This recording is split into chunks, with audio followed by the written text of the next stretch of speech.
you're feeling overwhelmed with intuitive eating and you're just not quite sure where to start with it, then in this video, in under 10 minutes, I'm going to break down 3 simple steps that you can start today. And if you're not quite sure who I am, my name's Georgina Wright and I'm a certified intuitive eating counsellor. I spent many years hating my body and dieting so many times that it resulted in many years of binge eating, overeating and emotional eating. And I healed those patterns by becoming an intuitive eater, and my passion is to help you do the same. So let's jump into the first simple step you can take today, and it's one of the very first principles of intuitive eating, which, if you weren't aware of, is a 10 principle evidence-based self-care framework that helps you to unravel dieting patterns such as overeating, binge eating and emotional eating, and learn how to trust your body again so that you can honour your inbuilt wisdom and you can eat with freedom, peace and have excellent health in all aspects of physical, emotional and mental health. So with that in mind, if you're currently counting calories or macros or anything that involves outward rules to control what and how you eat, then I would really encourage you to start the practice of not doing that.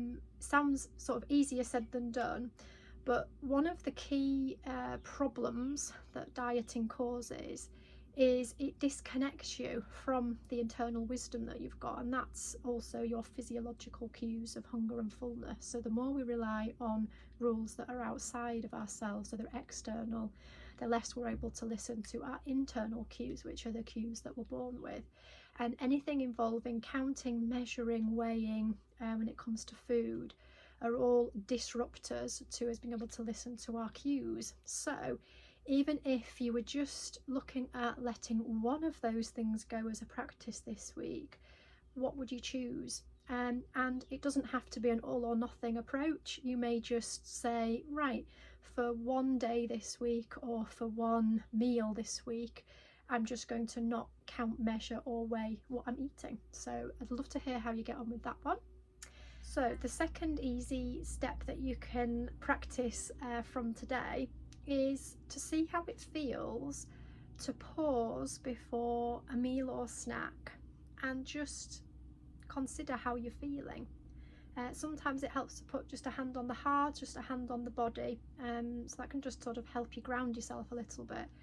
And just pause and breathe for a couple of seconds and just notice, is there any hunger cues there? Notice how you're feeling. Are there any emotions present before you start to eat? And that is quite a simple practice. And again, you don't have to take an all or nothing approach with it. If you wanted to commit to just one time a day, or a few times this week and then build on it, that's a wonderful way to begin to bring intuitive eating into your life with gentleness and curiosity and compassion. So again, if you do practice that one, it would be lovely to hear how you're getting on with it and what's coming up for you by doing that. And step number 3 is another nice one to practice around food, and it's eating without any distractions. So I don't know about you, but I in the past have had quite a habit of not really being present with the food that I'm eating. So I have a bit of a pattern of multitasking and it really disconnects you from the presence of food, and then that means that it makes it a lot more difficult to feel satisfaction from your food and listen to the hunger and fullness cues around whatever you're eating.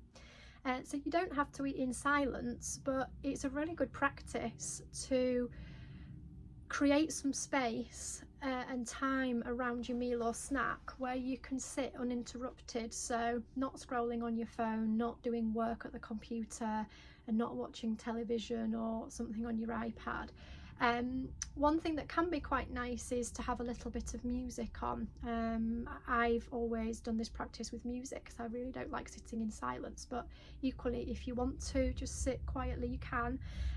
But yeah, music can be quite a nice one to have, and just notice the difference that makes with how you're tasting the food and noticing that hunger and fullness signal at the beginning and as you move through the meal. The key with all these practices is the more you do them, the quicker you will notice the effect, but at the same time it doesn't mean to rush through it, but the practice of intuitive eating is definitely one built out of patience and practice, and so the more you put into it, the more you'll get out of it, basically. So I hope you found those tips helpful today, and as I said, do let me know if you've tried any of them and what your thoughts have been and what your experience has been with each of those steps.